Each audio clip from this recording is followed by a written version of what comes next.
Race élue de Dieu, peuple racheté par le sacrifice de Jésus. Un alléluia d'allégresse à chacun de vous. Que la paix de Jésus soit avec vous. Nous partageons l'évangile de Christ. Nous sommes dans le livre de Luc en son chapitre 11.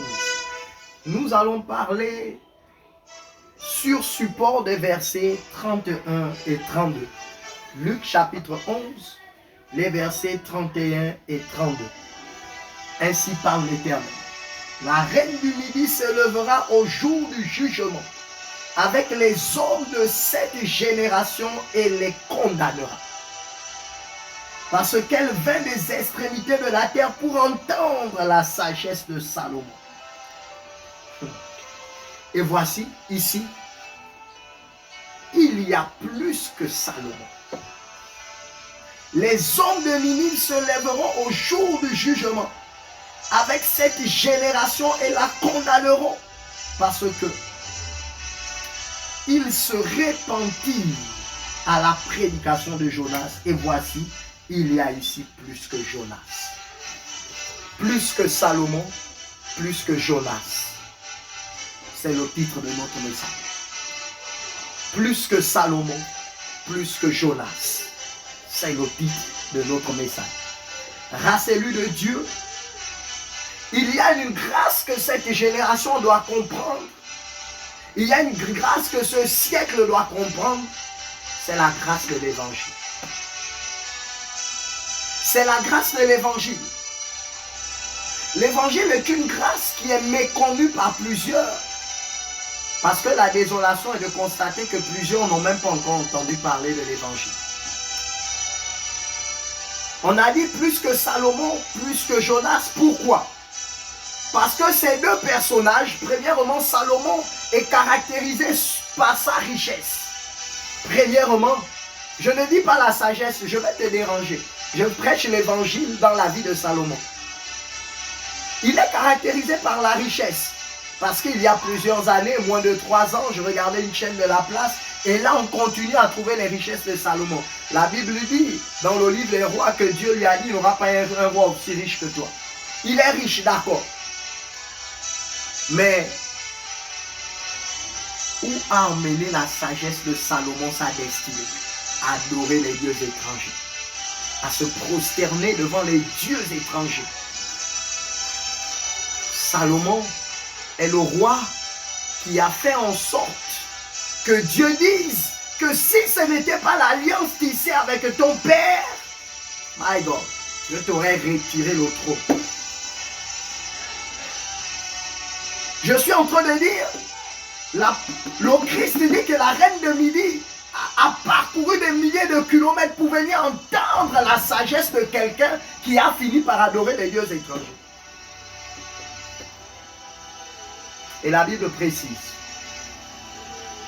qu'au temps de Jonas, il a la Ninive, un peuple rebelle, un peuple meurtrier, un peuple qui avait de la haine et qui respirait la mort. Et ce peuple, on nous dit à la prédication de Jonas, à la prédication de Jonas, dans le désir de se repentir, la Bible précise que ce peuple a changé leur cœur. Oh my God. Écoutez, il y a une différence entre Salomon, Jonas et nous. Ces personnes n'ont jamais vécu la Pentecôte. Ils n'ont jamais revêtu l'homme parfait. Ils n'ont jamais revêtu l'évangile. Jean chapitre 1, les versets 14, la Bible précise que Jésus est la parole faite chair. Et Jésus est la bonne nouvelle. Il est la vie, il est le chemin.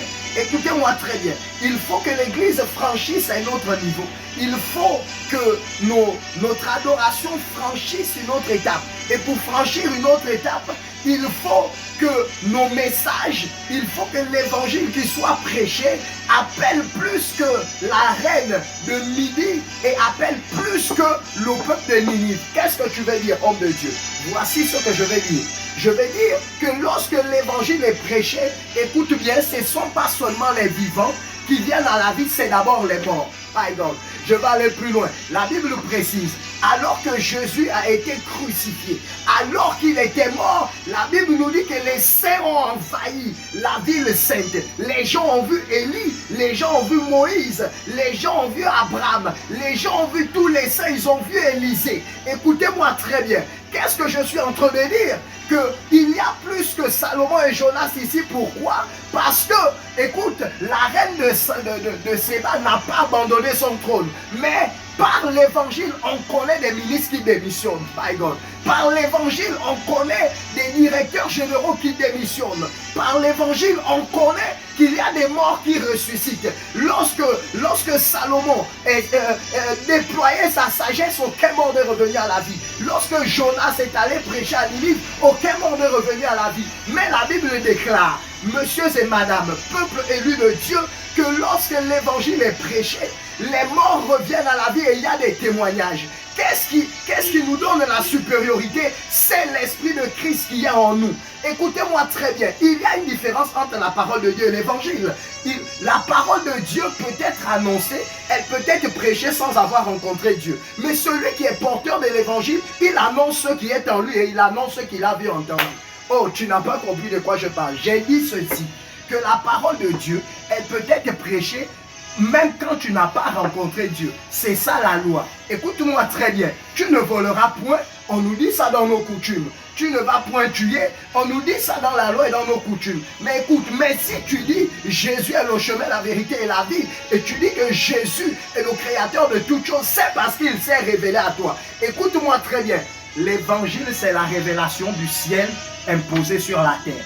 Notre Père qui es aux cieux, que ton règne vienne. Et donc, Église, adorateur, homme de Dieu, sois conscient de cette chose. Tu es plus grand que Salomon. Tu es plus grand que Jonas. Tout simplement parce que la présence de Dieu, le tabernacle de Dieu vit en toi. Domine le monde, assujettis l'humanité au nom de Jésus. Amen.